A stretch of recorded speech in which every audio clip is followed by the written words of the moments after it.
It's called the bionic, the bomb, the puff, the blow, the black, the herb, the sensei, the chronic, the sweet Mary Jane, ganja, spliff, reefer, the bad, the Buddha, the homegrown, the ill, the Maui Maui, the method, pop, lethal, turbo, tie, shake, skunk, stress, wacky, weed, blaze, the boot, dime bag, Scooby-Doo, Bob, bogey, backyard boogie.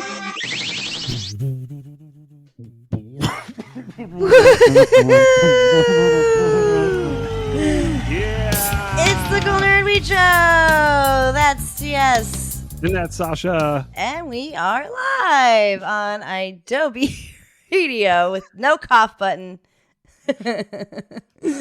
We are remote and live on different sides of the country and still here because we must be. We love you and we miss you and we need to do our end of the year shows because it's like kind of the highlight of our year. Well, every time we are together here on a Monday, it's the highlight of our week. And the end of the year shows are very, very fun. So find us everywhere on the internet as much as you can. It's difficult to survive on the internet when you are a cannabis podcast with weed in your name. But we are on YouTube and we are on Instagram. We're also on Blue Sky. You can find us on and every like other social media app. We're on it all. So just search for the Cool Nerd Weed Show and find us. We are on the Adobe app and adobe.com. That is a great place to find us. And then all of the other streaming platforms. For now, we are there. So you can find us there and love us there, I think, for now. We're doing our best. Yes, the social media doesn't really love cannabis, but Adobe Radio does love us and our cannabis show. And we're also on Adobe's YouTube page, so you can watch all the cool videos from Adobe Radio on YouTube.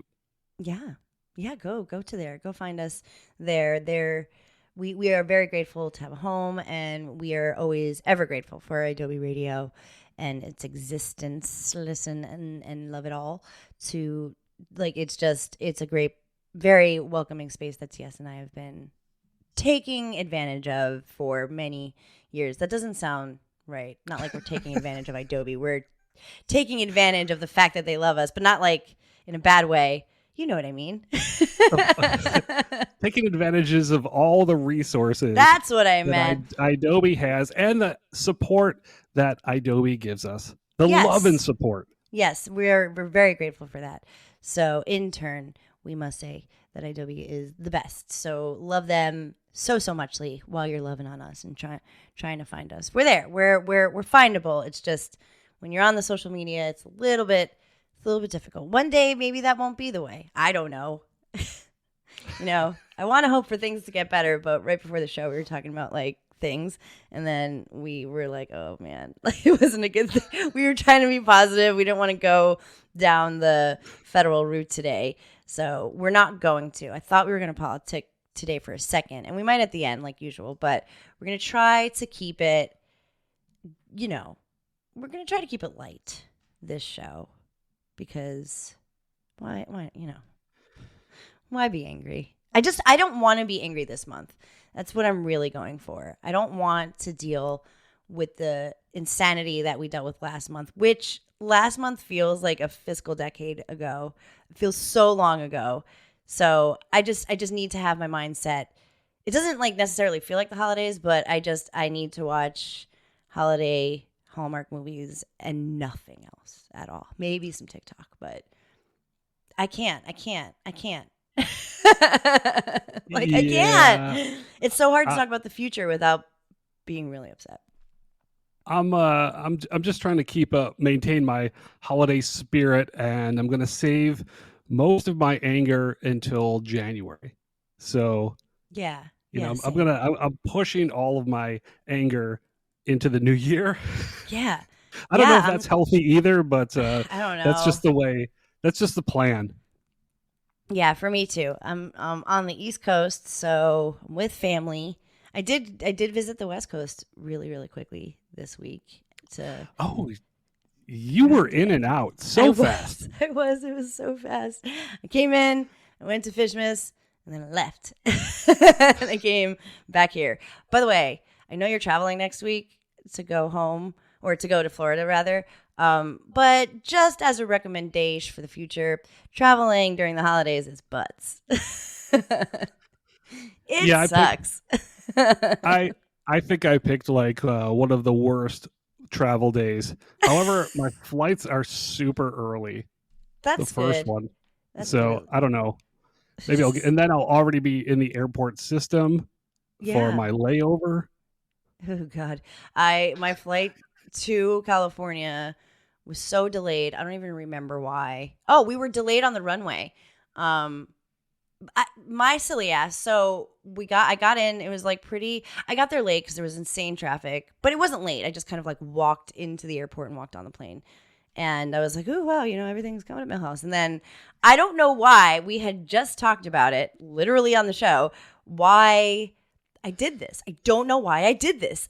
I don't know why. I think because I think traveling was making me nervous at the moment. I had a lot of anxiety. It was a lot to do it in the way that I was doing it. Yeah, it sucks, man. Like I always think of what you say. Nobody wants to be there. Nobody wants to be at the airport. Nobody, not even the pilots. Nobody wants to be there. Nobody wants to work at the airport. Nobody wants to go to the airport. No. And yes, it's a modern marvel, but I wish they didn't treat us like cattle. I wish it wasn't so expensive. There's so much wrong with it. That's a whole other show for a not cannabis-based podcast. But I took a fucking fat edible, like the most I could take ever. And it was RSO, and I was like, I'll be fine. Like, I don't know what I was thinking. I don't. Like, I wish I could tell you, other than anxiety, why I did that. And what happens to me every time I do that on a plane, I'm calling it a green out, but I don't know what it is. I think it's like a larger health issue with me. But like when I take too many edibles on the plane, I guess, I don't know if it's like an altitude thing, but I feel like a pressure kind of in my head, like a really hard pressure. We were on a plane once and it happened, like you saw it, like you were there with me when it happened. And it like, I don't know, I don't know what happens to my body, but I get like extreme sweaty, like pass out sweaty. No voms. It doesn't feel like I'm going to throw up or anything. I just like dripping sweat from my face. And I don't sweat like that. So like seeing white, I basically see white. So maybe it's a whiteout or something. I can't see in front of me really well. And I start to like through my clothes and pants, like sweat. Cold air feels kind of good. I don't dare walk. Because and this time I took it like at the beginning. We were on the fucking runway for like 2 hours. Literally, we were on the runway for an hour and 40 minutes. I couldn't text. I had no service, and we didn't even know what it was. By the time you had texted me and you got service and you were like, we just took off. I was like, what? You've been at the airport for like 5 hours already. Yeah, it was pretty nightmarish. Now I've been looking. I was looking for stories or suggestions or some science behind why that may have happened to you in the airport. But I found something on Vice that corroborates your story. There's many people have tales, and it's very similar. It's like sweating. Yeah. Is it for green on an airplane? Yes, stories of like being too high on airplanes. Oh shit. And I've definitely been there. You get a little paranoid. You start to sweat. Yeah. Well, the paranoia, that came for sure. I was watching. Okay. Also, probably didn't help. But I saw the TV Glow, which is, I mean, I watched it not high too, and I was like, no, this is definitely trippy. It's a trippy ass fucking movie. Trippy! And I was loving every second. I actually really love this movie, and I recommend everybody to see it. But I was enjoying, and all of a sudden, I felt that pressure, and I was like, uh-oh. And it was right when one of the characters, this is not a spoiler, but if you don't want to hear anything about the movie, turn the radio down for 20 seconds. One of the characters talks about being buried alive. That didn't go well with 100 milligrams of RSO in the old dome. So, no way. On a plane, though. What in the actual tarnations am I thinking? So that happens. She starts to talk about that, and that's when the paranoia starts to set in. So like I can, this actually also happened to me, and I kept thinking of this time because it's how it felt once when I was much, much younger, and I had smoked much, much less. I think it was like maybe 22-ish, and I just smoked regular weed out of a fucking little bowl and got on the PATH train, and I got that sensation there too. Like I remember holding on to the what do you call it, the pole, and like my fingers couldn't feel the pole, and that's what happens too, like numb fingers. I can't feel or see anything or think. Like all I can think is like this has to pass because like I don't want to ground the plane. So that like is all I can think. And then the buried alive part started. And then I started having a panic attack. Like I was straight up, I had a panic attack. Like had to like put the fucking back seat thing up and put my head between my legs because I was like, like it was fucking embarrassing is what it was. Like if I didn't feel so sick, I would be so mad at myself. So I don't know. It lasted for what felt like 45 hours, but it was probably like 10 minutes at most. And then I got like shivers because I was sweating so bad. And then I turned off the movie quite quickly, and I just put on like dark noise and tried to, and then I'm like exhausted, because I'm super high, and I just had like a medical event. So I cannot not recommend taking a lot of edibles before you get on a plane, and don't do it. If you want to like take a little to take the edge off, totally keep it 5 to 10 milligrams. Do not take any more than that. And even if you are a high dosage person like myself, I feel like the combination of things that make you feel shitty on a plane as it is, like it's so dehydrating on planes. Like you don't have a drop of hydration in your body. I didn't have water because I didn't have time to get it because I was too late. So I had like a shitty cup of toilet water that they give you when Dasani, also known as Dasani. And it was bad. It was so bad. I'm really embarrassed. And learn from me when you're traveling during these holidays is going to be stressful, but don't take a lot of edibles. If you want to smoke or do some vaping beforehand, I encourage you to do so, but not that many edibles right before, especially when you don't know when you're taking off. Like you always say, timing is everything. And absolutely, I did not time that well. It's not your fault though, because you were trying to time it out, but then there's always that factor. Is my plane going to be delayed? And you never want your plane delayed, and you don't really think about your plane being delayed, and you just eat your edible, and you want to go about your business and get from point A to point B on that plane. Damn right. But I started to tell this story because we were so delayed. There were connections. People had to they were going to Australia, Hong Kong, I think, and then like the Bay or something. And it was a huge plane. There were so many connections on this plane. And we were so late that like, we had to land, and it was like, please let all the connections off. And I feel like a bunch of people snuck off because they said they were connections. I was like, wait a minute. But everybody was like running off the plane for their connections. And I was like, oh, that must suck. So when I finally did land and I was not, dying, it was fine. And then on the way back, my plane was delayed 3.5 hours. So it was not a pleasant travel experience, I'd say. It wasn't awful. It could have been worse, I guess. There's so many more examples of bad travel, but you'll be fine. I certainly hope so. I have like a 5:30 a.m. flight to catch my get a connection on the East Coast, and then another flight because nobody flies direct to where I'm going. That's crazy. They used to. I've taken it. They did. There. They did. I really enjoyed my direct flight from LA to Florida. That's whack. That's super whack. I don't know. Flying is literally for the birds. I wish it was better. I don't know why it has to be so shitty. I don't. And on top of that, like all the Boeing shit that was happening that we kind of just like forgot about for a second. But I was like, remember, like every time I go to the bathroom and I look at like the window or the door, whatever, like flew off the plane. I'm like, what if like that happened? What if it happened right now when I'm out of my seat? Right now, when I'm going potty, you know, you're like always going to the bathroom and you see like the little ding, and it's like the person that has to walk back to your seat, and you're like, damn it. Yeah, it was stupid. But I did come back to the West Coast. I mean, I came back to the West Coast for Fishmas and to hang out. And I was literally there for a day and a half. And I came back here and I had 0% weed. I didn't have any weed back east. It was also embarrassing. How does that happen? I don't know. I just I guess I smoke all my weed and I'm like, I'll just get it I'll get it later. And then like I have a freak out panic attack when I can't find it. If anybody was listening, no, I don't have marijuana use disorder. I just don't prepare well and get mad at myself.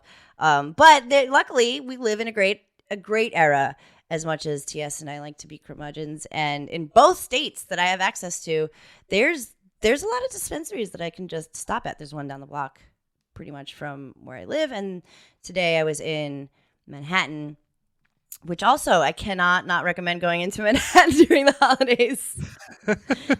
It's just, what are you doing? Why are we doing this? But I did actually have to go in and do some things. And I figured, well, I don't have any weed at home, so I might as well find a dispensary to go to. You went to a new dispensary? I did, yeah. I just like Google Maps dispensaries, Apple Maps, and obviously like a bunch came up. When you did that before, it was like you didn't know what was going to be, bodega weed or what was going to be like legit, but it looked more legit than not to me. And the first one that came up, because I was on like 24th Street, was this Blue Forest Farms. And that, I think on the places that are legit, they like have to say licensed dispensary, safe and legal, because it looked like a stamp that all, like at least 2 dispensaries I saw had on them, letting us know that they are licensed, and they are one of the few that in New York got licensed. Even though sales are very high in New York, it does seem like they're having some trouble opening up as many dispensaries as they intended. Yeah, I mean, despite nearly selling over about $1 billion in sales in New York, that's New York State, yeah, $1 billion. And that's even with the slow rollout. Yeah, imagine if like everybody had their licenses and equity was really like booming and all that stuff was happening. I feel like it would like save the Eastern Seaboard. It would, in terms of the economy. I really do. I wish that would just get going, but I don't know. I don't know what the government's problem is, but it was good. There was like 2 in the vicinity of where I was, so I just stopped at the first one, and it was a nice little John. It was very cute, very clean, very nice, per the usual procedures. You walk in, you show your ID, no first time patient deals. I think that might be like a state or a city thing, because remember we went to Dante's shop and he was like, no first time patients, and any shop that I've been to in the city, I haven't gotten any first time deals. It's when we went to the travel agency where Dante was working at the time, he said there's no deals. And I've talked to some other people that come through the shop in LA about New York. They complain about the prices, but there it is. There's no deals happening. I don't know if they can't advertise deals or what the deal is. Yeah, I don't either. But and I don't care. Like I don't know. There's also a lot of places in LA that don't do first time deals. But yeah, there was no deal. But I did look at the menu beforehand, and I knew I wanted something like a little sweet. So I knew I wanted wedding cake or something wedding cake-esque. Like I could have gotten a cookies. I think they had a cookies on their menu, but it was like a weird cookies that, I don't know, when it's all mixed up like that, sometimes it doesn't hit right.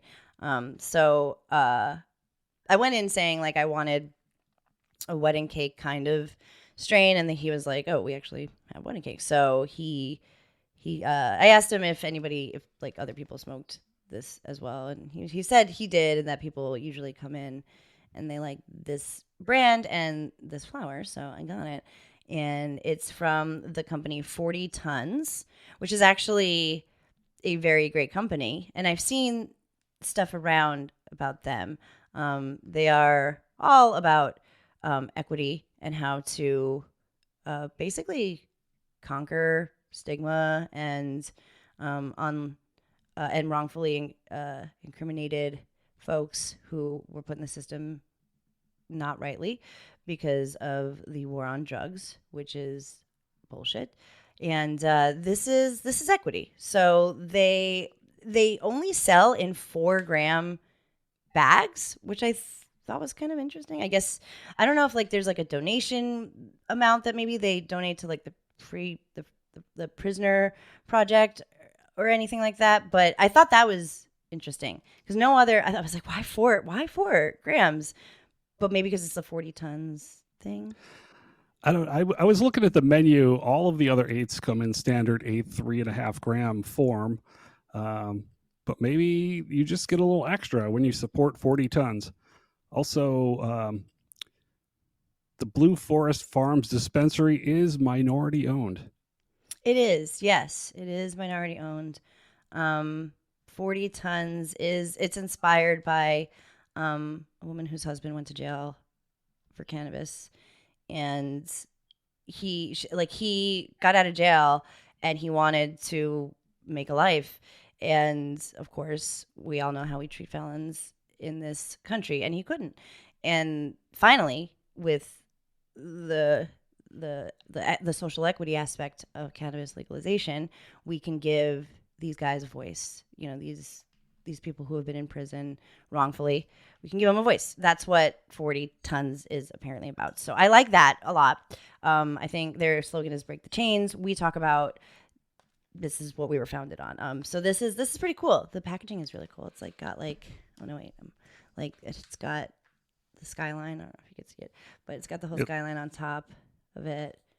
It's cute. It looks like it may be available in California too. Oh, somewhere really? in San Diego. Oh, yeah, they do look like they have a couple states. They're not necessarily multi-state, but they do have multi-states. So, yeah, so see, some MSOs can actually be good. They don't have to be butt cracks and be like the reason why weed is in trouble. These guys seem like they are doing it for the right reasons. They're doing it for the community, for the people. And I'm about to smoke it for the first time. I waited so long since I last smoked weed today. For realsies. I last smoked like at 3 p.m. today. It is now 11:25 on the Eastern time zones. The Eastern Standard. What's the THC content on your wedding cake from 40 tons? Let me tell you. It is total THC. Total THC is 33.11%. Total cannabinoids are 38%. Okay. On first puff. That's it's very high, very respectable. This is very tasty. I'm enjoying this.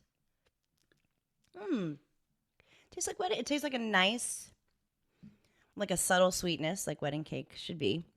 Okay. For me, I just find that when I smoke like a sweet strain, or a dessert strain, or a candy strain, especially when it's a candy gas, this is what calms my belly and my head.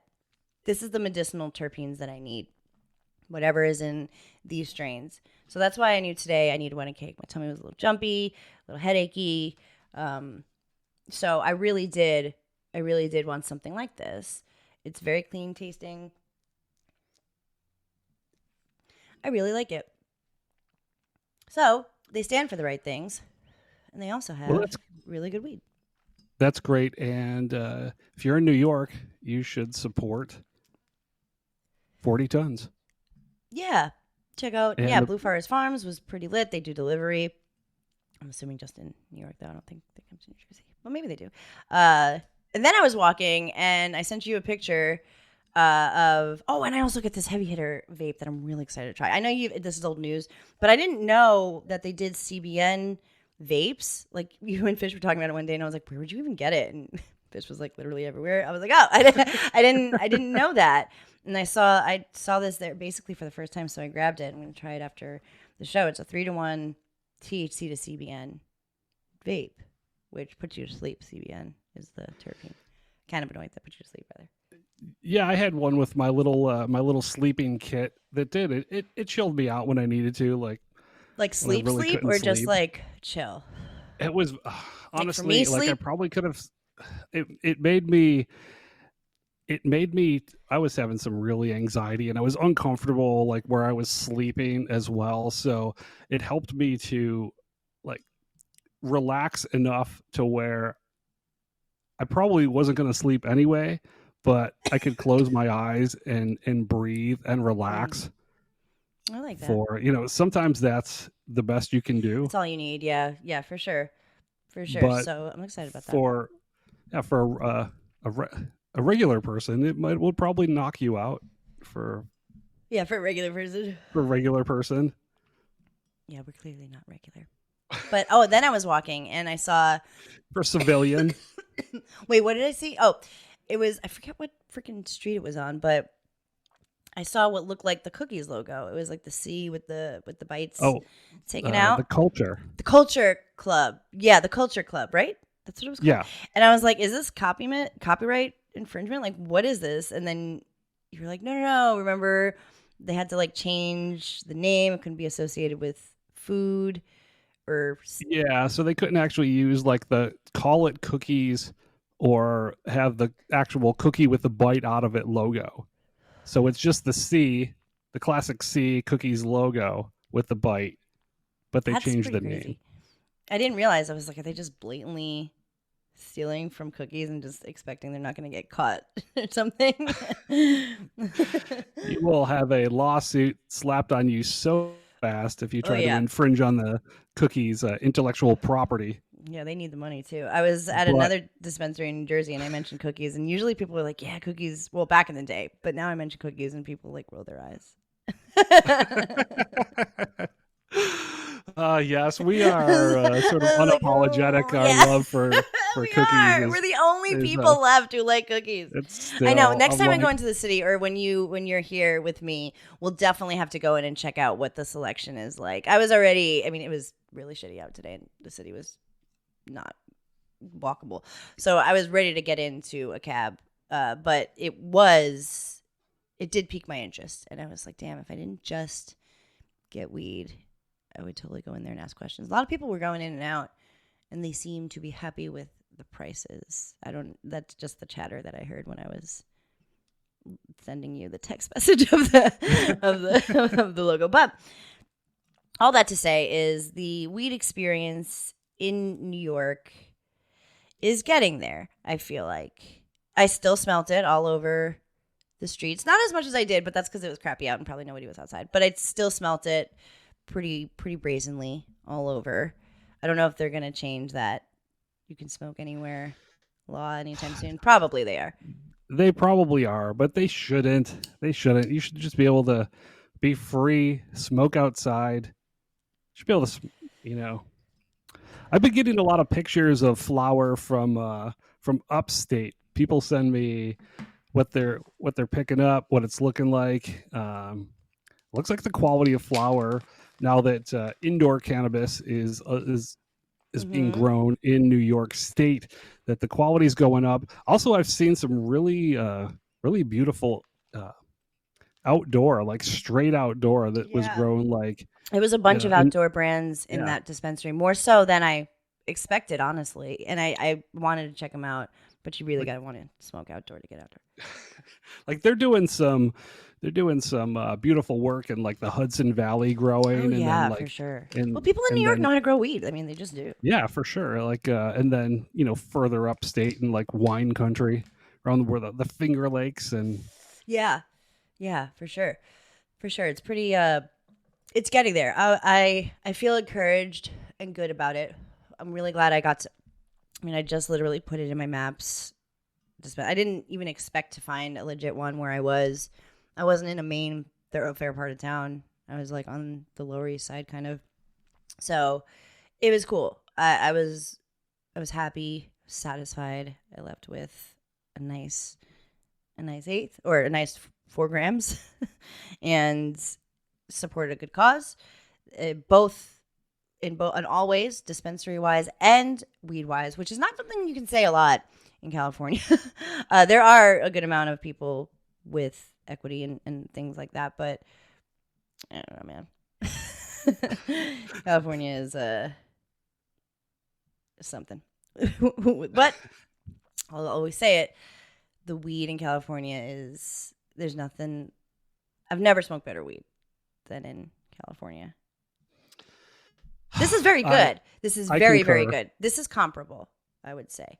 Comparable. But I mean, the rest of the states are definitely catching up, and California does and is going to have some competition on being the best cannabis in the world. Yeah, and I guess people from like Oregon probably, or Washington, they probably have really good weed because.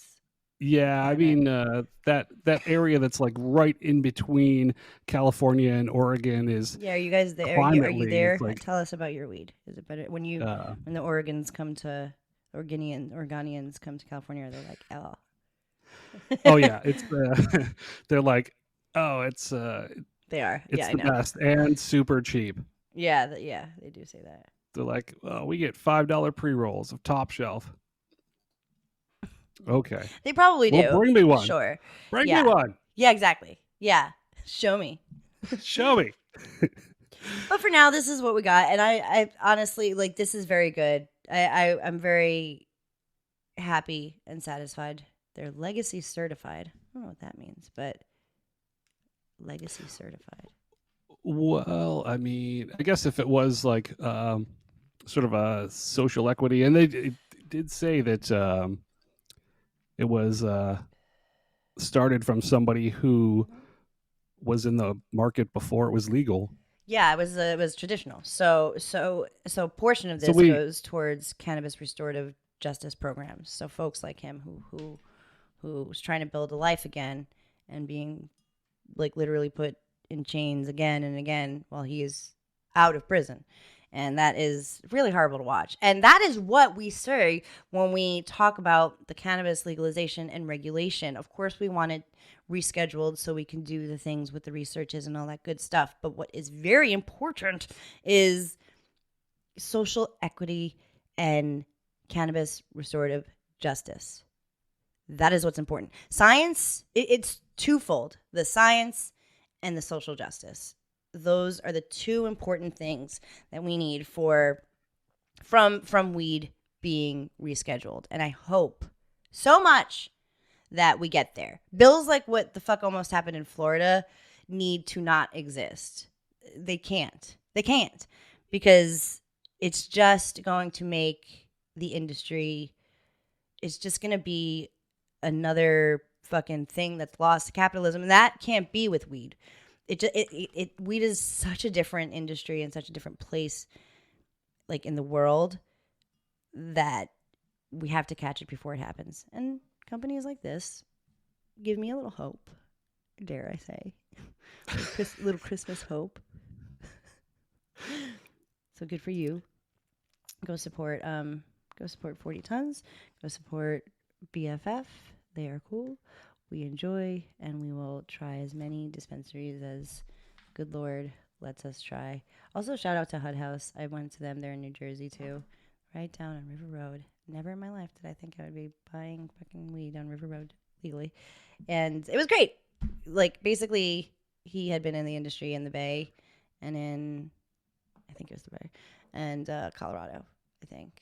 And he said it was different everywhere, but, like, it's been hard here because he's not like an MSO and he's not equity. So the licenses are still expensive everywhere.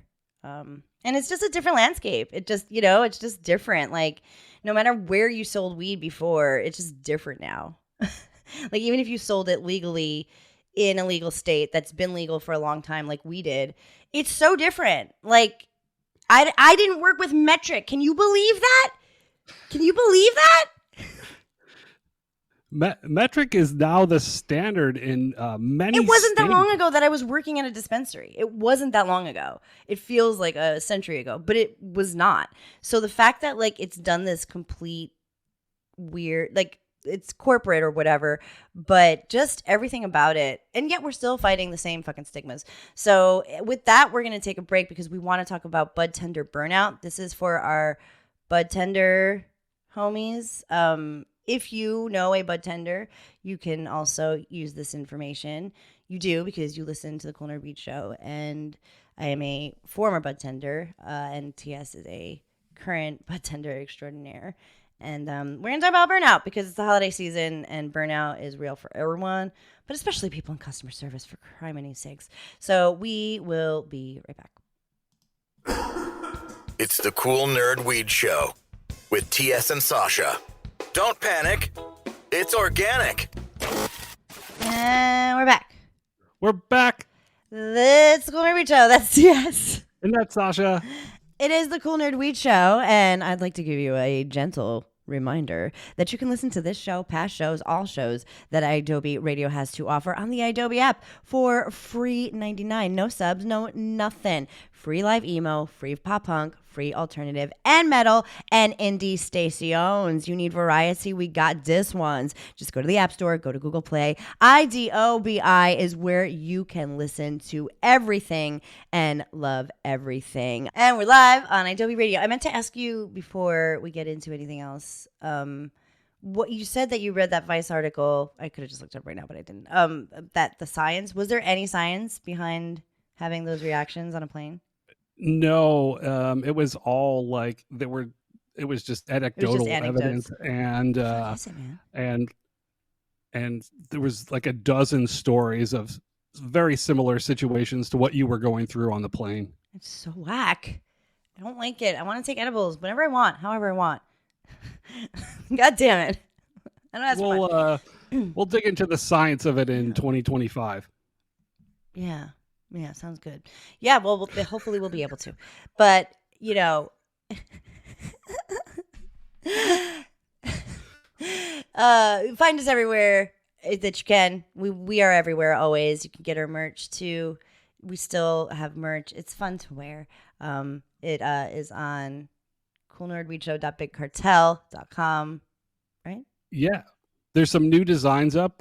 We had to redo a few things, and they're all up there. Yeah, I love our merch. Enter Xmas Nerd for free shipping. Hell yeah. Do it. Do it. And we started this show as, I think I was like Budtender-esque when we started. I was probably up front still. And you were, like, I guess, yeah, you were budtending at that time. But you avoided it, I feel like. I was part of my Maybe you were deal. experiencing burnout back then. I was more of an emergency budtender because I did a lot of the first though. After when you became like a manager, didn't you? I was a lead. A lead. That's whatever. You were a manager. You had manager. Like that's what you are. I was assistant to the manager, but my card said assistant manager because like they fucked up, and I never corrected anybody. I was like, I was Dwight Schrute. I was like, I'm an assistant to the assistant manager. Assistant to the regional manager. I was like okay at budtending, but it's customer service. As much as I want to think that I can throw myself into it, I am a pure introvert, and it doesn't seem like I am, but I very much am. So I'm awkward, and I was better up front because, you know, I could still talk about weed. I could still recommend weed and do budtending things. But like I had a little like nest that I could kind of be behind. Budtending, I loved the aspect of talking about weed. I didn't love the aspect of like it's the same thing with serving, you know, like I can talk to people about things that I like, but the procedural part of it, like bringing things up, making sure you're not short, like like whatever you're doing, and also you're dealing with so many personalities. It's not like always pleasant, especially in customer service, but in dispensaries, you can ask any budtender, and we do have a list of people who just, you know, they chap our buns. And also the wonderful people. Oh God, I've met the best people in my life are people I've met working at the dispensary, coworkers and members. Just you meet the best people, but also like that's another high. You know, you're experiencing this like bonding moment with fucking regular. You know, so it's like there's a lot of emotions going on for me. Anyways, I don't know. I don't want to speak for all budtenders. That's just how I felt with my reception slash assistant, the assistant manager slash budtending in that order. That was my experience. I think that's a really great overview of the position, because you're dealing with a cross section of the world. Every single person from every walk of life comes into a dispensary to pick up their cannabis. You're dealing with people at their best and their worst, and I've met some really amazing people that I still keep in contact with in the dispensary that would come in regularly. You see them around and you love to see them, and you always will love to see them. Totally. But then, you know, also dealing with the general public can be difficult. It can be tricky. You're dealing with so many things. Who knows what headspace somebody is coming into the shop at that particular time. We used to say to ourselves, like, often people are coming in under some sort of duress, because especially before it was regulated, we were medicinal. So often people would come in and when they ran out of weed, and we've had a lot of emotional or just kind of like mentally unstable moments in our dispensary. I mean, I know I did up front, where it was like, this person's coming in because they haven't smoked in a couple days and they actually need their medicine and they are uncomfortable. And it's my job to make them comfortable, not to be a dick, not to boss them around, not to treat them like a customer, but to treat them like a person, we used to call them patients. I still have trouble not calling the patients. So we also are there as a sounding board. We want to know why you're smoking or why you're consuming, because we want to get you the best thing. So often we'll hear about things that are going on in lives, and like whether it's like a super high, I've had so many satisfying moments where I'm like, I know just the thing for you. And just that like moment of relief when they leave. I always do say, people come in so mean. They come in so mean. Why do I have to bring out my ID? They would be so, why is it cash only? Fuck you. I have to wait? No. I mean, they were so mean. And I'd just be like, fucking bippity bopping away. And they'd leave. I'd look in the cameras. They'd be talking to fucking somebody and they'd get their weed. They'd like have a moment. They'd be like, yeah. And then they come out and be like, bye, see you later. Like they'd be like totally happy and stoked, because that is what we do and what create. And that's a community thing. But often it's for the budtender. You know, you're constantly like moving through it. You're constantly having to like play all those parts. One could feel burnout probably pretty easily. So what are some ways to recover from that? What have you found? Just before we get to that, it's a new market. So you're getting a lot of first time people. I mean, I love the medical days. It felt like I was actually making a fucking difference in the world. Mm-hmm. But now it's open to everybody that's 21 and over. So with all of that being said, you have first time people. That isn't bad. People that don't know anything. No, I mean, you're educating. That's totally cool. I'm there for you. If you want to ask me a million questions, that's totally cool. That's what we're there for. Please let me answer them. Don't be rude. Don't ask me another question before I've given you the first answer. These are all things that burn me out. So I'm going to give you some examples of fucking burnout. Yeah. Coming in immediately asking me like all the deals, what you get for free. What do I get for free? Is it going to be the first thing out of your mouth? That like adds up and gets me right in my chaps, the old buns, as you said. Chaps the buns. Chaps the buns. But it's difficult. But what don't be rude. Don't be mad because we have to charge you tax legally. It's and probably an ATM fee. For sure, man. It's a transaction. And I know that, like, because I always used to be like, would you, because like people would come with like open packages and like half smoked joints and be like, can I return this? I'm like, would you fucking eat half of a goldfish package and go back to Target and be like, I ate half these goldfish, can I return this? Of course you wouldn't, you maniac. But like, again, sometimes people will come in and they are not in their right state because they haven't had weed. And we are the ones who are providing that. So for me, I think that's what helped me from burnout, was knowing, like, also, like, I like worked in radio promotions, and we used to do this, events, and I would, we'd have a wheel for free stuff. Bruv. People are fucking relentless. Like, they send in their kids.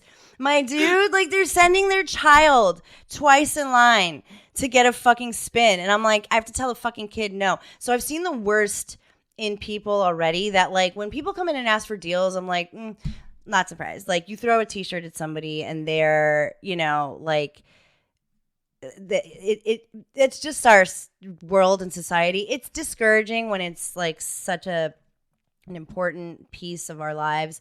But it's also hard because you're being barked at a little bit. And it's like, that's where, like, the customer service is. You could be the best customer. I've seen the fucking #1 stars, like, just break and lose it in the restaurant industry and in the cannabis industry. Nobody can maintain that level of, I'm a teacher, I'm an educator, I'm a fucking comedian, I'm also a salesman, I'm also a cashier, a banker, I'm a lover, I'm also whatever. Like, I am all of these things, and then I have to go home and be a person with myself or with my family.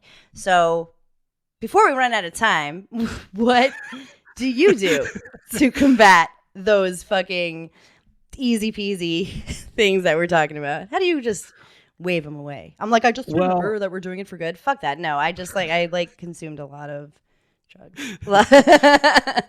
No, a lot of mushrooms were consumed. It's important to take a little break if you've been really put through the ringer with a rude, custy someone that's just really breaking your balls over every single thing, packaging dates, THC, the prices are too high, and they're just super negative and giving you the business the whole time. Generally, you need to take a break, and I would take a break. Our floor leads and our managers are good at this. We're all in kind of a small space. They can tell when somebody's giving you the business, and they'll say, sure. You need to go for a walk. Yes, for sure. Go take your walk. Oh my God, yeah. And that is so come important. back, breathe, stretch, do whatever you need to do to relax. And because if you're relentlessly one after another, you're getting like rude custy after rude custy after rude custy, then your customer service, when you actually get to like nice people, isn't going to be the best. Right. Yeah, you only suffer. Yeah. And the people that are in charge of you need to recognize that. And I'm fortunate at a place where I work now that they do recognize, and we do. We are allowed to vent and go for a walk and do what we got to do to come back to be your best budtender. But another thing is like, as a business owner and you're running a dispensary, you need to have enough. If you're really busy, you need to have enough budtenders on staff. I worked at a sort of declining shop for a minute, and they were just cutting people's hours, and so I ended up working like the first two almost. And if somebody didn't show up for their shift, I would work the 2 to 4 hours by myself.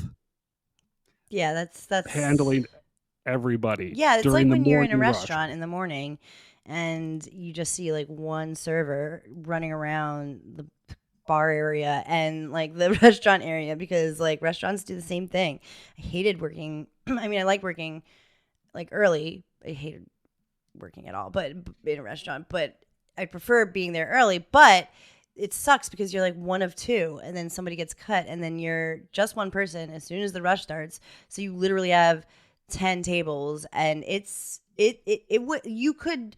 I would tell any fucking government secret if you made me serve again. I'd be like, that would take me. Fucking ring me over, because I cannot deal with that level of, I hate it. I hated it then, hate it now. And when I was budtending, it's not the same. It's not the same. But it is when you're stretched that thin. That is the same concept of, not having anybody. And then again, like who again suffers? You do, because the customers are annoyed that they haven't gotten their thing, or you're not feeling good. Yeah, they had to wait. That just whacks. So yeah, a good environment is very important for a bud tender. If you feel like you're being stretched too thin, go somewhere else. There's a lot of places you can go. Not every place is going to be great, but you will find some place to go and work your way to where you want to be. We do have to take a break. So do you want to say more stuff about that after the break? I think I'm done. Okay. Well, if you are a bud tender, take these advices, take a stretch, take a breath. Do what you need to do to keep yourself medicated and still like be on top of your game. You are a lot of things to these people, and the people who are coming in, like, we love you, and you literally are like the reason why I got into weed is because I was a custody, and I was so enamored with the concept of providing weed to people and telling people about how much I fucking love it and why was really, really cool to me. And I was like, how can I be like that? But, so this isn't a complaint. It's just a way that we can experience burnout. Once you're like told off about taxes, for the 10th time the day, it's exhausting. It gets old. It does. And remember, always tip your bud tender. Always tip your bud tender. We haven't said that in a long time. I was a maniac today looking for cashola. I did find some. I forgot that they give you like the cash back for when you use a debit card. So that worked in my favor. And then I found a couple more bucks and I gave. And like, I'm like, I try not to be like George Costanza about it, but like during the holidays, give your bud tender extra money. Give all your customer service people extra money. Give your delivery person extra money. Give your fucking server extra money. I don't care if they're at a restaurant that does like livable wage. I don't care. Like give everybody money that you can. Like get like people who are in customer service, especially bud tenders, man. Tips are greatly appreciated, and I think like undersold in the cannabis. We used to, like, that would be the like big bonus at the end of the day was like the tip money. So let's try to keep that going, because we all need to live out here. we all need to eat. What I'm gonna do is I think we should end the show now, and then we will play a commercial and leave and just head out. So thank you for listening to the show. Go New York weed. You were great. Don't burn out if you're a bud tender. Next week, we will have a holiday spectacular that we're putting together. You can hear our holiday spectaculars past and enjoy every bit of it. It is the holidays, and we are trying to be positive, so I'm glad we kept it there. And don't panic. It's organic.